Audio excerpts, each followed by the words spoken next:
Hi guys, ഈ ജിമ്മിൽ പോണ ഭർത്താക്കന്മാർ ചെയ്യുന്നൊരു മിസ്റ്റേക്ക് ഉണ്ട്. ഞാൻ പറഞ്ഞുതരാം കേട്ടോ. എല്ലാവർക്കും അങ്ങനെ തോന്നണമെന്നില്ല, ചിലർക്കെങ്കിലും അങ്ങനെ ഒരു അനുഭവം ഉണ്ടായിട്ടുണ്ടാവണം.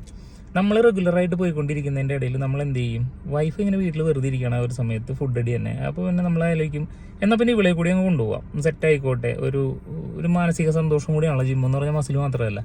സോ നമ്മൾ അവരെ കൂടെ കൂട്ടും. ചെന്ന വഴി തന്നെ ഇവർ പറയുമ്പോൾ ലഭിച്ചിട്ട് കൂടെ അല്ല, നമ്മൾ എല്ലാ ദിവസവും വന്നിരിക്കും. 3 മാസം തന്നെ ഇതങ്ങനെ എടുത്തേക്കെന്ന് പറഞ്ഞാൽ 3 മാസം അങ്ങനെ സെറ്റാക്കിയിട്ട് 3-ാമത്തെ ദിവസം തുടങ്ങിയിട്ട് ഇവർ പറഞ്ഞു കൊടുക്കും, ഇന്ന് ശരീരവേദനയാണ്, ഞാൻ വരുന്നില്ല. ഓക്കെ, 4-ാമത്തെ ദിവസം ചിലപ്പോൾ ഒന്ന് വരും, 5-ാമത്തെ ദിവസം വീണ്ടും മുടങ്ങും.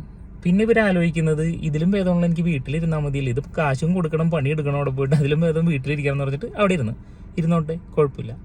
പക്ഷേ അവിടെ നിന്നാണ് പിന്നെ പ്രശ്നങ്ങൾ തുടങ്ങുന്നത്. കാരണം പിറ്റേ ദിവസം തുടങ്ങി ഇവർ നമ്മളെ വിടൂല. നമ്മളോട് ഇന്ന് പോകണോ, എന്നെയാണോ ജിമ്മാണോ വലുത്, ആരെയാണ് ഏറ്റവും കൂടുതൽ ഇഷ്ടം, അത് പറഞ്ഞിട്ട് പോയാൽ മതി എന്നൊക്കെ പറഞ്ഞ്, അല്ലെങ്കിൽ ട്രെയിനറും കിട്ടി അവിടെ നിന്ന്, അതാവും 24 മണിക്കൂർ അവിടെ നിൽക്കാമല്ലോ, എൻ്റെ കൂടെ ഒരു 5 മിനിറ്റ് സ്പെൻഡ് ചെയ്യാൻ നിങ്ങൾക്ക് സമയമില്ലേ എന്നൊക്കെ ചോദിച്ചിട്ട് ഒരു മാനസികമായി തളർത്തും. എന്നാലും നമ്മൾ എന്ത് ചെയ്യും? മറ്റേ ബാഹുബലി യുദ്ധത്തിനോണോ അവർ വീണ്ടും നമ്മൾ എല്ലാ ഇതും മാറ്റി വെച്ചിട്ട് നമ്മൾ പോകും. പിന്നെ അടുത്തതെന്ന് പറഞ്ഞു കഴിഞ്ഞാൽ ഇവർ നമ്മളെയും കൊണ്ടിട്ട് സകലമാന ഫുഡ് എക്സ്പ്ലോർ ചെയ്യലാണ്. ഇത്ര നാളും ഇല്ലാത്ത പോലെ ഫുഡ് എക്സ്പ്ലോർ ചെയ്യല്. എങ്ങനെയെങ്കിലും നമ്മുടെ അടുത്ത് കുറച്ച് ഷുഗറും കുറച്ച് എന്താ പറയുക എണ്ണയൊക്കെ അങ്ങോട്ട് അകത്തേക്ക് നമ്മളൊന്ന് സെറ്റ് ആവണം. അതാണ് മെയിൻ. നല്ല എരി. വാ ഇങ്ങ് വാ, കൊച്ചു ബാക്കിയുണ്ട്, കുരങ്ങിന് വേണോ?